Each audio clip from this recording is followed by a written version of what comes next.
I would like to aware you that how the concept of social entrepreneurship actually started in my life, which was back in 2011.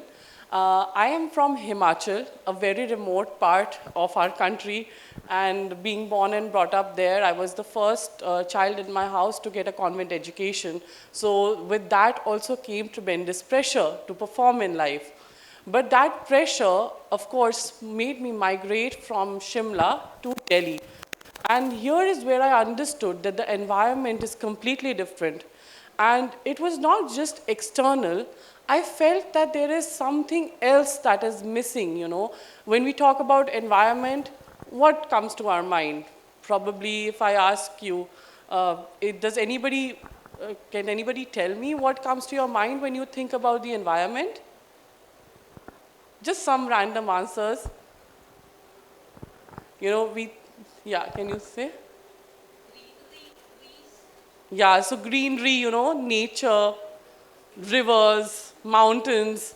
But you know, when I came here, all this was missing. So was the environment really missing here?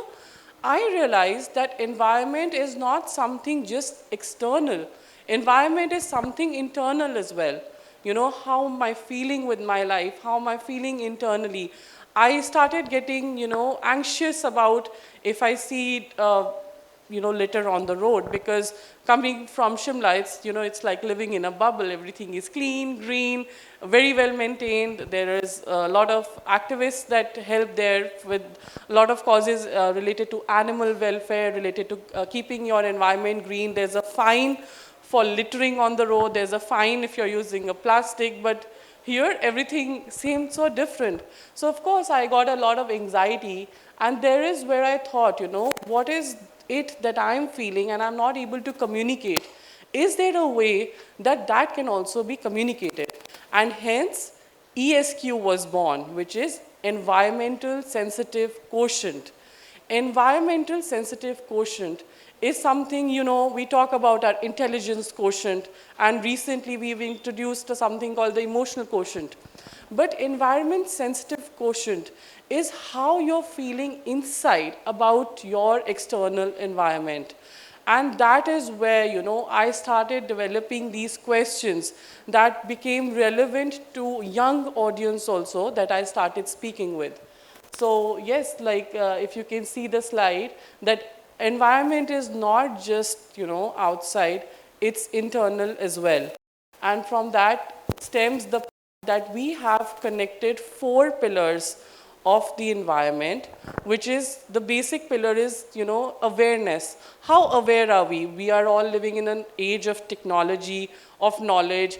Everything is available to us, like one news happens and we get a ping on our phone. So of course, awareness is there. But is awareness, are facts enough? Isn't there a gap between the awareness and the action? So the second part comes is facts alone are not enough. You have to act on them. But how do we act? If we touch something and we burn our hand, it's because we feel a certain stimulus. So we get a feeling, you know, that, oh, it's hot. So we completely take an action. So we thought, let's incorporate feelings as an aspect that lead to awareness.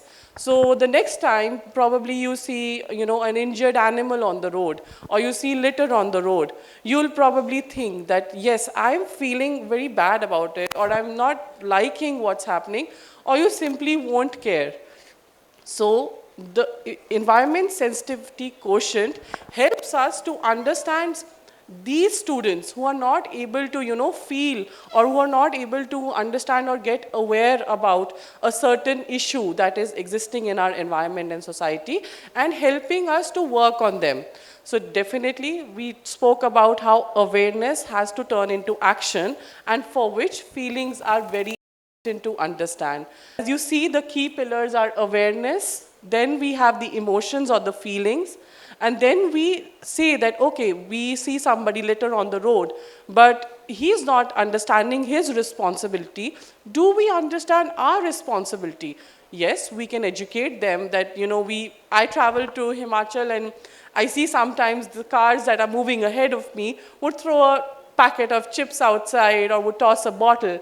And there is where I understood, yes, I am feeling bad about it, but what do I do? Do I get down and take responsibility?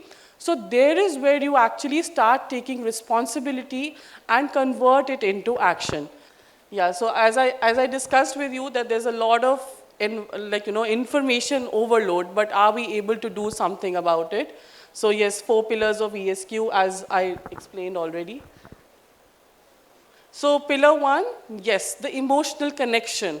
How do we build the emotional connection? How do we get over the facts and come to our feelings? And of course, feelings can be very overwhelming sometimes.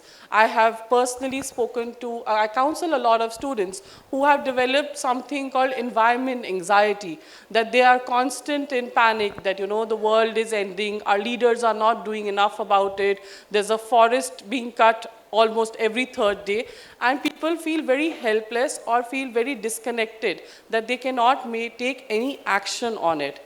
So yes, understanding our feelings is very important, which is the first pillar. The second pillar, of course, like I said, like we get together as individuals and start taking personal responsibility towards it. So you tell your partner tells their friends tell their parents. So it becomes a whole, the loop starts building up. And we can definitely get personal responsibility once we get the feeling that this is not right. The third pillar is the active engagement. So we've talked about facts over feelings, then we spoke about feelings over the action, and now we take the third step is that we take the actions, like we take the ownership of our actions, and which is not just having sustainability as a one-time event, like on Earth Day we go out and plant a tree. Of course that's important, that's very symbolic, that gets us together as a community, but we also need to move beyond it, and we need to incorporate sustainability in our daily lives. So yes, there's where ownership comes. So like as ma'am was discussing with you, what is a social entrepreneur? What are the themes that I really stick to when I choose any kind of work that we do? We always take care of these 6 critical steps. Like these are the career options that are also available for a lot of other entrepreneurs who want to do social entrepreneurship. And in that we start, we take these sectors of society which need tree plantation. But as you know, people just go ahead, plant trees, and they completely forget about it. Like we don't even know if the tree is grown or not. So there is a lot that can be done in terms of agriculture, tree plantation, in terms of water conservation. You have a patent that's already coming up with agriculture. That's such a good thing. And water is a very important part of the irrigation for agriculture. Then we have the animal welfare. You must have been aware there's a lot of stray animal issue these days that is coming and it's getting highlighted. So a lot of entrepreneurs are working towards the social animal welfare. And of course, there is then the waste management, that whatever we are using, I mean, we cannot eliminate all of that. So we need to find ways to recycle and process it also. So these are very important steps that you take any action. So you just remember these steps, that this is where your applied knowledge comes and this is where it matters the most. So coming back to ESQ assessment, what will it really show? The ESQ assessment will tell us that where we are lacking and what we are not understanding about our environment and how we are not sensitive towards our environment. And there is where we will do the grassroots level work, that yes, we go to a particular institute or a particular school, we have the ESQ done there, and the students which have very high ESQ actually also need a lot of intervention, because then they are on the borderline of actually developing something, like I told you, the anxiety, the environment anxiety. So we select a group of students, we put them into action so that they are also satisfied that they are doing something for the environment as a community. And the second, students who are not that sensitive, we build the sensitivity in them. And this, of course, leads to a larger rollout in terms of your workplace and your institutions. So some questions from the ESQ, they will help you to, think about They will help you to go down within your actions and think about them, that whether what I'm doing is really making a difference or not. So like some questions will be, I participate in activities or I don't. I conserve water. I feel deeply about biodiversity or not. Or spending time in nature just makes me happy and peaceful. Whenever I need to, bring happiness in my life, I just go to nature. Like a lot of people tell me, oh, you're so lucky, you're from the mountains. And we always have to travel to the mountains to find environment and peace. So this is something that really makes us think of how we are feeling.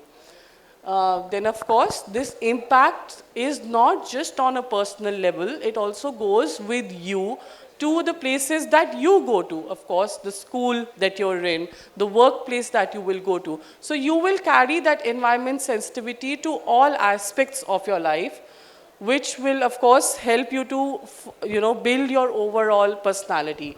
So which gets me to the next slide, that what will the world look like if we all have environment sensitivity. It's very important for the future leaders. I would request you all to, think about the environment from a very sensitive point of view as well, and acknowledge your feelings, show up with your feelings, discuss amongst yourselves, discuss with your teachers, with your principal ma'am. I think that will be really helpful, because it will help us to improve the quality of our environment, improve the quality of our life, and also reduce the suffering of the nature of the animals around us. So this is a really important part, that because you all are going to be the future leaders, and I'm sure you can bring a change in that aspect. And once the change starts with the leader, it's not on an individual level, it translates to the whole world. The small actions that we do on a day-to-day basis. So we start with a few students and then add more students and add more students. In the next, I think, 10 years down the line, we can really make this a larger movement as a nation, and we can really develop the environment sensitivity quotient right at the grassroots level. So today, that's all I have for you about ESQ.